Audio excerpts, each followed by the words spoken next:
Welcome to the Consciousness Show. My name's Jesse. My name is Rory. I'm learning from this man. So we wanted to talk to you, because I know your time's precious and so is ours, talk to you about momentum. Have all the time in the world. Dude, love this guy. Love this guy. He's a quick learner. Something you might not know about him is that, what would you describe yourself as? A rebirthing coach? A rebirther? Practicing immortal? Practicing immortal? Yogi? What's Practicing yogi, that's my favorite, practicing yogi. Okay. A yogi in practice. A yogi in practice. It's kind of like a doctor in practice, except there's less suing involved. Right, and I think more honesty. Really? You know? How so? Well, I don't know. Well, I guess both of them are in practice. Right. Never mind. See, this is why we sometimes have to ask questions, because if you're really paying attention to somebody, you can ask questions and then figure out what they're really talking about. Draw it out. Yeah, draw out the truth, essentially. But that requires you to know the truth in order for you to identify it. No, I think it really just requires that. There we go again. It really just requires a person be tuned in intuitively. To what? To intuition. They're tuned in, then, and they pay attention to their intuition, then they trust when they have a sense to ask a question, which is important, you know, because everybody's intuitive. It's like it's been common, people say, I'm intuitive. It's like, well, everyone's intuitive. Right. The question is whether you're tuned into it or not, and few people are always tuned into their intuition. So true. And yet, everyone is intuitive, and some of the people I've observed who have seem the most challenged, just like emotionally weighed down, are people who have very active intuitive nature and suppress it. So they just, or have like so low self-esteem or something, so they question, so they have all these intuitive perceptions and then question them because for a variety of reasons. Right. So that's my thought about it. That makes sense. Intuition. And people asking questions when they have the sense to ask a question. Right. It's like when something smells fishy, or I had an ex-girlfriend once that actually we both dated her. In any case, that was just, sorry, I blurped that out without really thinking about it. Just happened once. Yes, it's true. You guys are watching, we love you. We love you so much. All of you, everybody. And I just caught his thought, so yes, we love you too. The thought was, she said something to the effect of, when somebody would make a statement, her response was, how do you know? And at first I was like, okay, it's an alright statement, but I understood that she had security in herself to challenge other people about what they believe. Because we're not just talking about, like, you know, the weather here. It's like, well, how do you know it's going to be 36 and cloudy tomorrow? It's like she wasn't asking that. It was like somebody saying, I really feel like I need to move to California because that's what's calling to me. And her question would be, very calmly, very sincerely, how do you know? And I loved that because it implied... You loved it when she asked you? No. I love the... When she asked you, regardless, whether she was asking someone else or you. Or, yeah, I mean, I don't think she ever asked me that. Oh, okay. Or maybe she did, but once or twice. But what I loved about that was the security in the self. You just observed her doing this with other people. The security in the self to ask a question and to follow those instincts. So when you do feel something fishy, or when you feel like it's time to act, you start to act. And then you get good at acting at the right time. And that starts to get into what I was hoping to talk about for this particular episode, which is that momentum. The idea that you, I, everybody has a direction that we're going. It's all similar, but it's all unique. You know, it's like we're all going somewhere. Something we want to create. Something we want to create. Something we feel we're really in love with. Right, and that goal, that direction should give us happiness, it should give us excitement, it should give us joy, it should give us peace, it should challenge us with fear, with doubt, with sadness, and anger, and like all of those things. And if you use them in proportion, it's like the side effects of going to that goal, and then you end up really fulfilled. So momentum to me is like cleaning a pipe, and at first, you know, nothing really happens and you don't see any water drain any clearer, but then after you get it just cleaned enough, then the water can drain a lot more efficiently. And like, I think of our minds as these big clogged drains. Like, all of our desires are up here in this universal like drain, just waiting to come down through the pipes into our life. You know, it's like, it's in the pipes, right? There's a reason we use that sentence. It's in the pipes, it's in the works. So if we can remove our doubts and our limitations, we essentially start to manifest. If we start to manifest something, we're going to create momentum. And all of a sudden, our life is going to be full of manifestations, full of creations. And that's what I love about momentum. You start somewhere small, somewhere real stupid or simple, like making your bed every day, or doing 10 minutes of yoga, or making sure you brush and floss your teeth every night. Something to build momentum. Build momentum. And then boom, before you know it. Do a 30-second breathing exercise every day. In through one nostril, hold, out through the other, in, hold, out, 3 times. Yeah. That's very good. It's good. We're feeling good. Yeah, I mean, it's life. Once again, it only takes 30 seconds. Do it 3 times a day, probably be better. Do it 6 times a day, probably even better. I don't know. Yeah, I bet. I bet there's a return on investment. You know, if you put $6 in, it's probably better than $3 in your savings account. Of course, unless the bank closes, then not as good.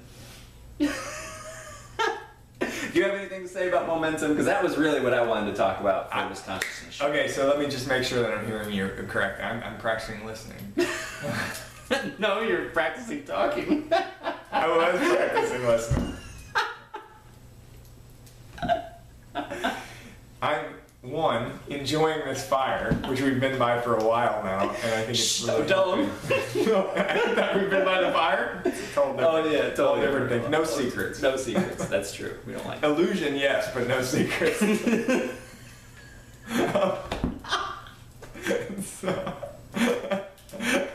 Illusion. It's gotta be a bumper sticker.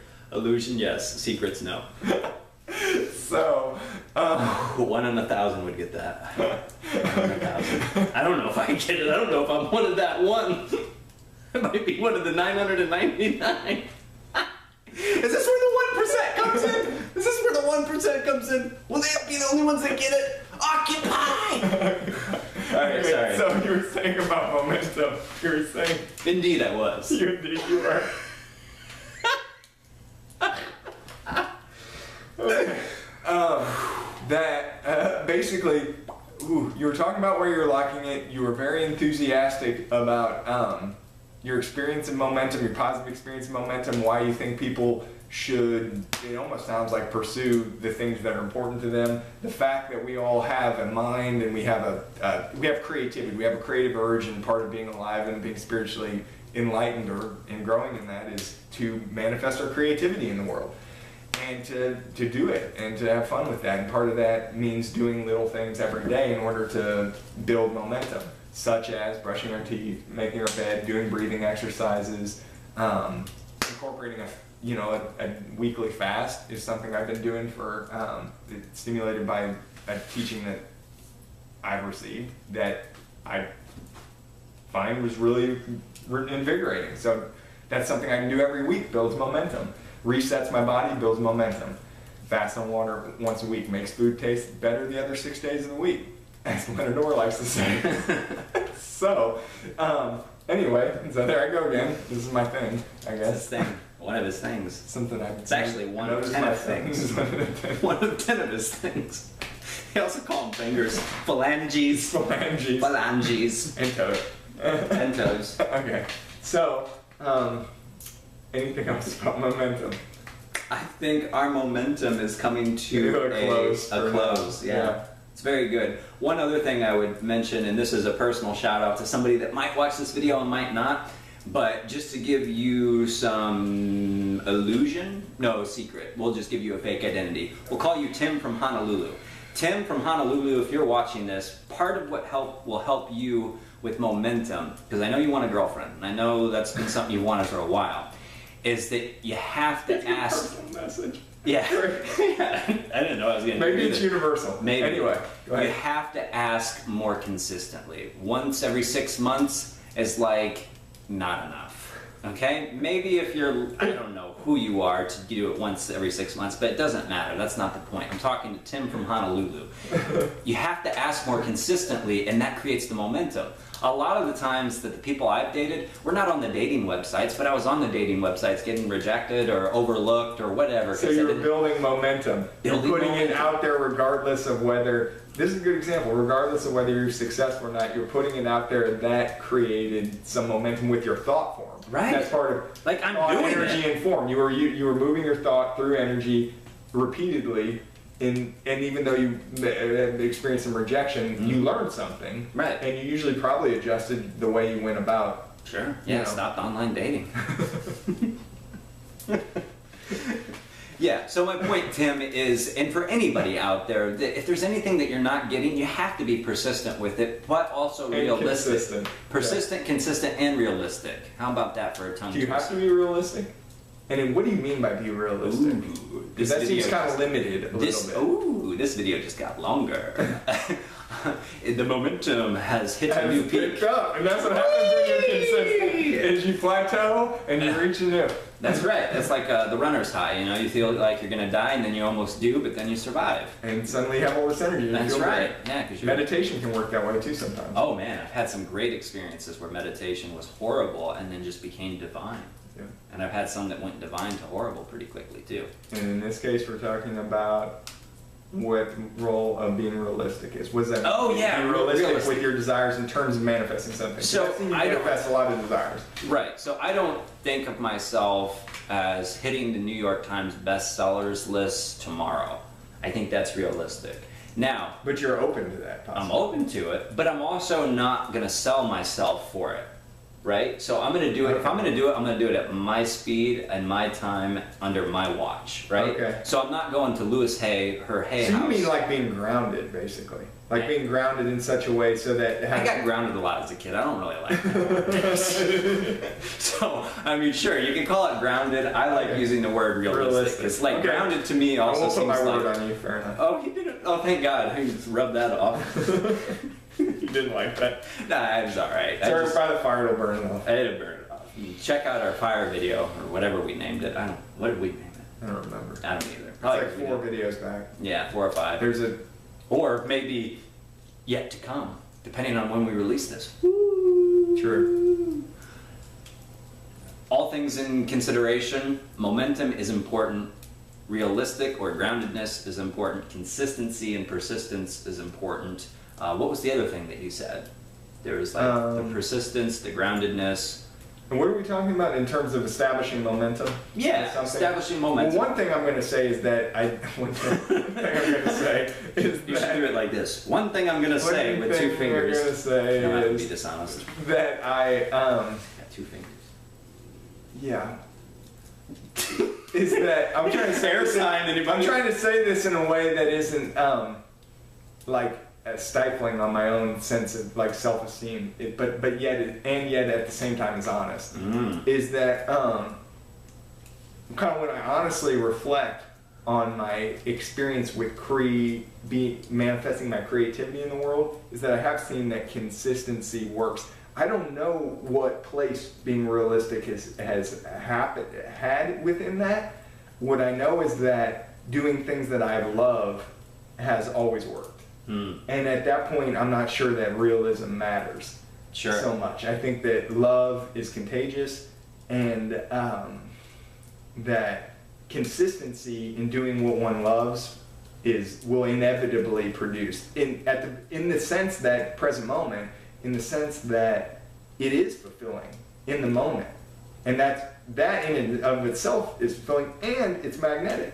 Being fulfilled in the moment in what we're doing is magnetic and attractive. It's true. And so in that way I don't have.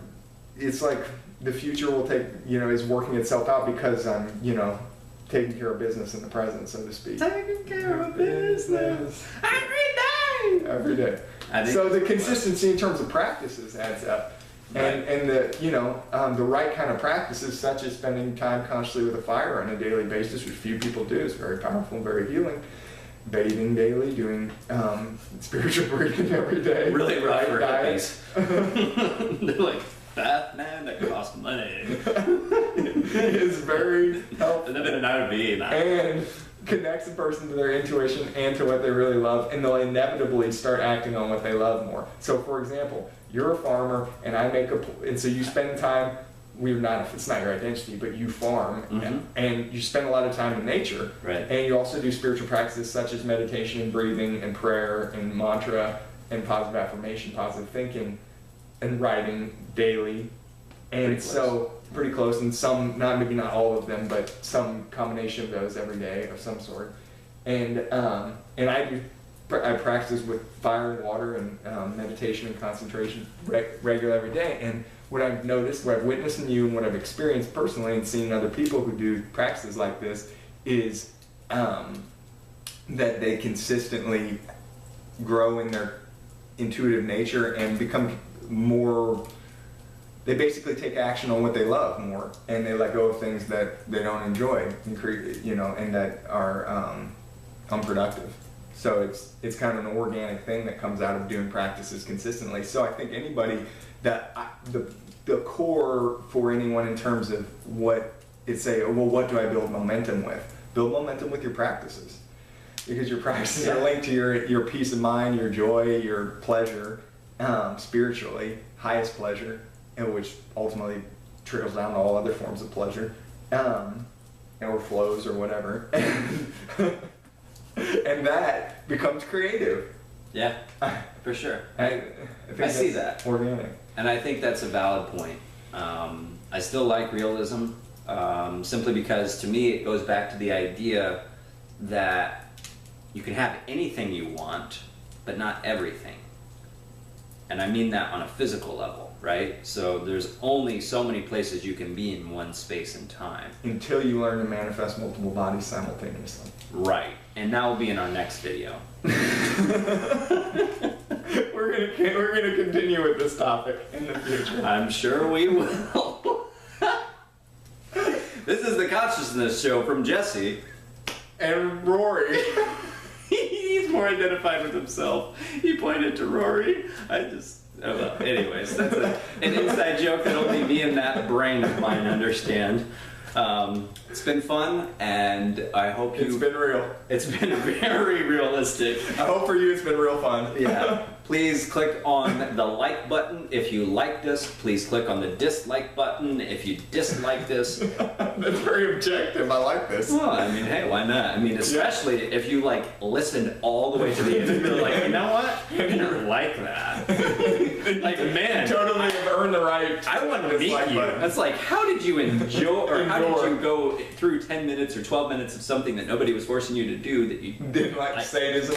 Yeah, maybe. Any case, she sounds like an interesting people can also person. Make comments on these videos too. It's true. Which at least he'll read and tell me about. It's true. That's true. But if you have any ideas of hey, and eventually I'll probably start reading them too. He probably will. Once he gets a paycheck, he'll be like, hey man, I probably should pay attention. That's becoming realistic. Or their comments become interesting. I like interesting comments. Yeah, and if you also have guys, talk on this, talk on that, and exactly, that's what you can do. You can let us know things you want to talk about. So, what is something that's creative that you're working on? Yeah, that's important to you. What do you want to hear us jab about? Yeah, I love listening to people jab about things that they want to hear about, and we'll talk about questions, comments, addendums, likes, dislikes, loves, phone numbers for this guy. He's working there. I'm working it. You're working it for me. Hey, you're like my subconscious mind. Hey, I love you guys. Bye. 19.